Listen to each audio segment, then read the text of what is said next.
Assalamu alaikum wa rahmatullahi wa barakatuh. Mr. President and Mr. Congressman, thank you for having you here today with us. I've never been a politician and I won't ask any political questions before today. I'm going to ask one question today.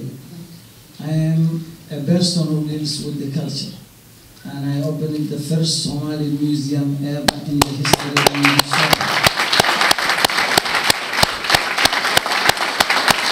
Thank you.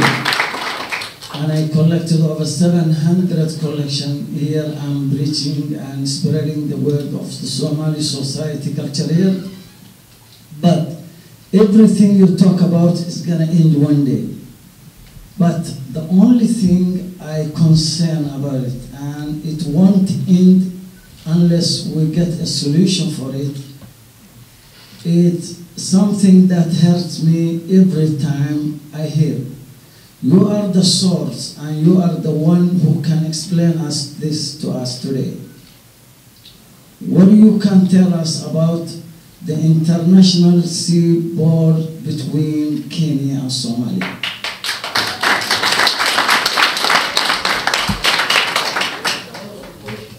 Thank you very much. Your effort on that important subject, you did a good job.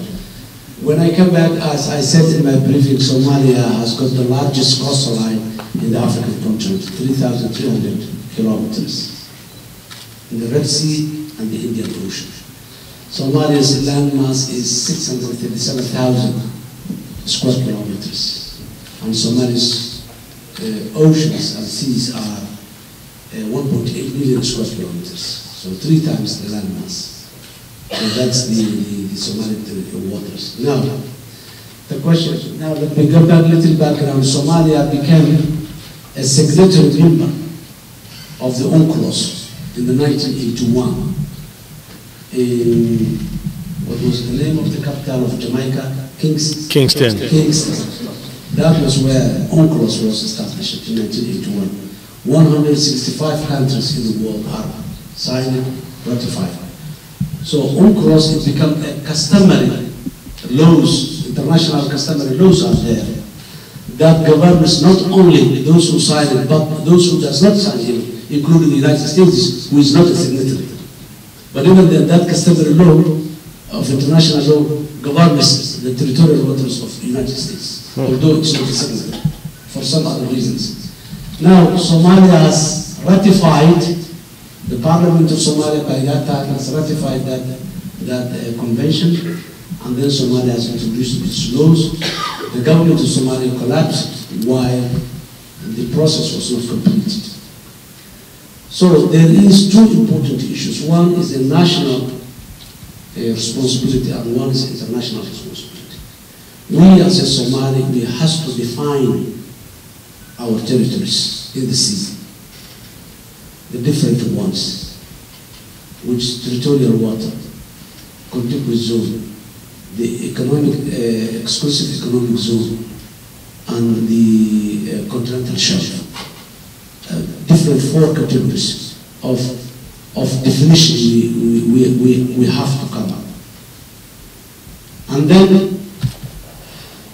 there was no, and UNCLOS is a public domain. The website of UNCLOS is a public domain. Everybody can access. Somalia has not registered it is economic zone and it is continental shelf. By law, territorial waters does not need registration because it's unanimously agreed all over the world that is 12 kilometers, 12 nautical miles from the sea. So that doesn't, then contiguous zone 24 kilometers. Now, you remember, every one of us was feeling painfully when we heard that illegal and unregulated fishing is going on in Somalia. The oceans of Somalia has been looted by international fishermen for the last 25 years.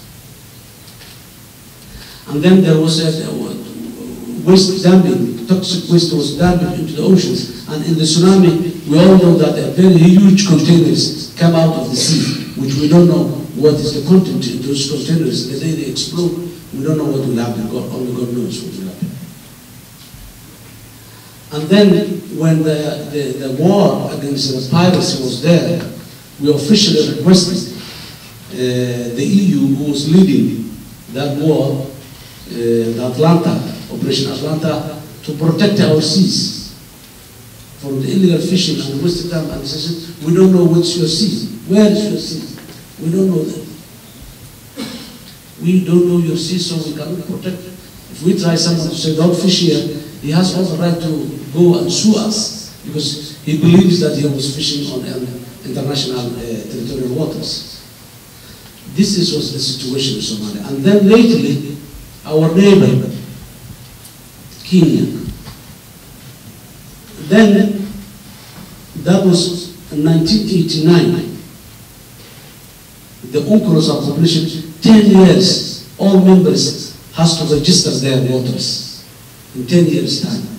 That was ending 2009. That was the time we heard about the memorandum of understanding with Kenya and all this.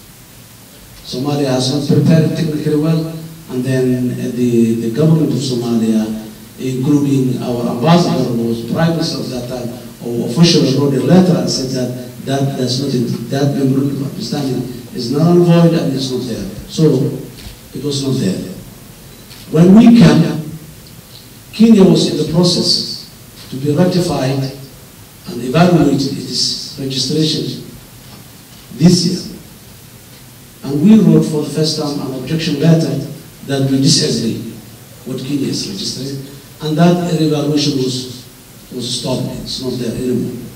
Then we do our own assignment and we use Somalis and non-Somalis to support us, and we registered our EEZ, which is 200 nautical miles. We registered our continental shelf, and that's a prerogative of the president. And I did that. Today, what I would like to say, Somalia has no claim. Somalia has no claim 1 meter of other countries' waters or other countries. But some other countries can claim that they have claim on our the boundaries that we established. There are international rules and norms that controls this thing. There is institutions that are in place, and the world has laws that govern this. So we are not fighting in an island, anti-island, or in this space. So Somalia has registered its own territories in the sea, both in the Indian Ocean and the Red Sea. We already have complaint from Yemen.